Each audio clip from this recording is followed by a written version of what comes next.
CPI to June was 3.8%.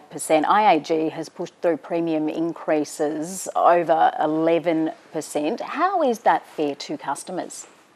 Yeah, Kirsten, sort of behind this, of course, it's been a really challenging time for our customers, but also actually the insurance industry with the last couple of years where we've seen really material increases in inflation. You know, the cost of parts for motor vehicle repairs, labour costs, building supply costs have gone up a lot, sort of double-digit type increases, and that's really flowed through to pricing, particularly in our consumer products you're talking about.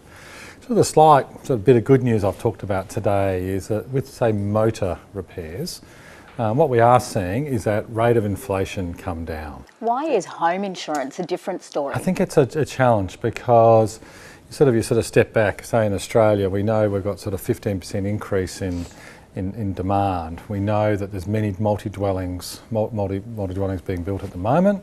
What that's doing, of course, is taking out a lot of capacity in our markets, and that's sort of adding inflationary pressure. You know, as an example, we know, say for example, in Victoria, we're seeing 18% increase inflationary pressure in sort of subcontractors and sort of skilled labour in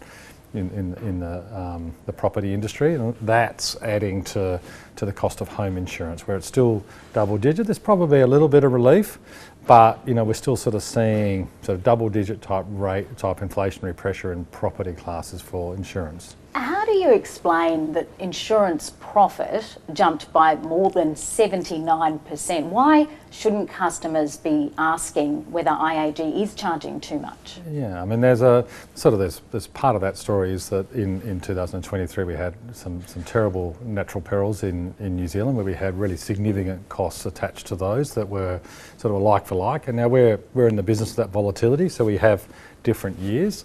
23, so the comparison year did include a lot of that, where 24, actually we were slightly under in our perils expectations, and New Zealand was very modest. You did mention there that IAG didn't pay out the full $1.1 billion it set aside for natural peril claims last year. Will the $115 million not needed for extreme weather events go towards lowering the premiums this financial year? I mean, unfortunately, we live in a world of averages, and so you know, just like a customer doesn't know exactly when you're going to have a challenge for needing insurance, similar for us. I mean, in 2023 we had a very tough year, and we were well over our expectations. 24 we were slightly under. And so we sort of run our business on averages. IAG has announced a 17% increase for the natural perils allocation in the next financial year. How is that determined? I mean, unfortunately, we're in a world of climate change. We're in a world where we expect greater frequency and severity of events. And we also know we're in a world where our stuff, our homes, our cars, our properties, are more expensive. And so you bring that together, we're going to have most likely more events, and we've got more expensive stuff. What that means is the damage is on average going to be up, and so what we do is model that and take a view about the future. You've described it as averages. Is the allocation for natural perils simply too high and at customers' expense? I think unfortunately, you know,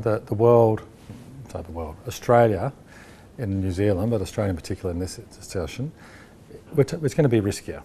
Our economy needs businesses like us to be strong so that we can help out customers on what we're expecting to be some more challenges. And so unfortunately that is the world we're in. We have done quite a lot to help with that. We announced some big reinsurance transactions at the end of June where we put in place sort of 5-year arrangements. What we've done with that is give a bit of relief to our consumers. So we've sort of put in place 5-year arrangements that we know what that cost is going to be, and that will help a little bit with sort of property, consumers' property insurance going forward. And so can you see when there will be downward pressure on house insurance premiums? I don't.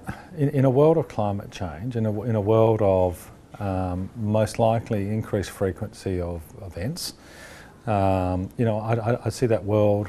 It's not obvious because I see a world, you know, impacted by climate change where risk is on, not off. You know, inflation is adding to that problem. But sort of the stand back issue is, do I think we're going to have increased frequency and severity of weather events impacting Australia, impacting the communities of Australia? Yeah, I do. Nick Hawkins, thank you for joining the business. Thank you very much.